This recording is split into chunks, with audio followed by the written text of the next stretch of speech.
Performance injuries are so prevalent that over 50% of serious pianists have at some point in their careers dealt with some kind of injury. And most people even believe that it is impossible to recover from this kind of injury. This is Erica. She is a fellow teacher and pianist. A few years ago, she developed a performance injury and is going to share her story of recovery in today's video. We're going to hear her perspective on technique and performance injuries.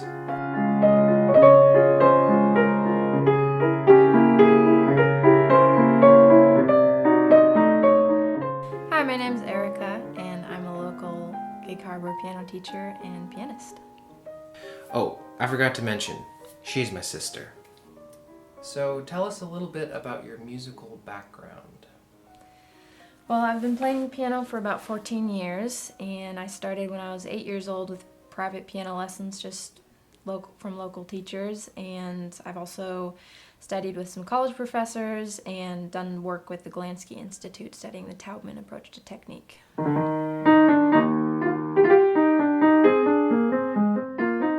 At what point did you realize that you were suffering from a performance injury? When I was 19, I started getting really serious about my piano playing, and I was practicing up to like 4 and even 5 hours a day. And it was just one day. I had noticed some things before that, tiny little things that I kind of just brushed off and thought they were nothing. And then one day I started practicing, and my arms just like started hurting a little bit. And I knew enough at that point that that was a really bad sign, so I stopped playing.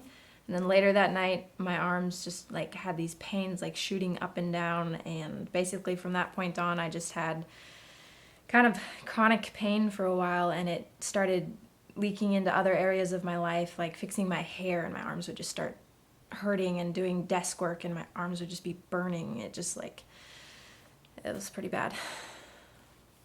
What do you think was the most helpful thing in recovering from your injury?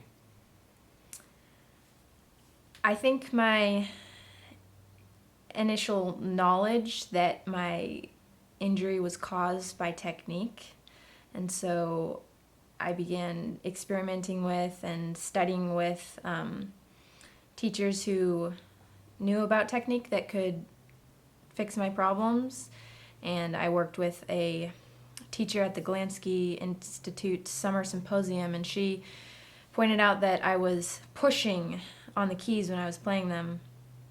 And some people call it key bedding. It's basically just when you play the note and then you continue applying pressure. And she kind of pointed this out in my technique, and it was incredible. It just, fixing that small point instantly gave me freedom that I'd never experienced at the piano. I was playing things that I never thought I could ever play almost instantly.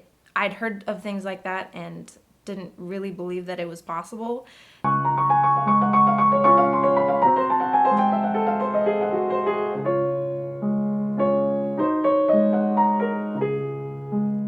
And I was playing scales at like 200 beats per minute, and I didn't know how I was doing it, but it was pretty cool.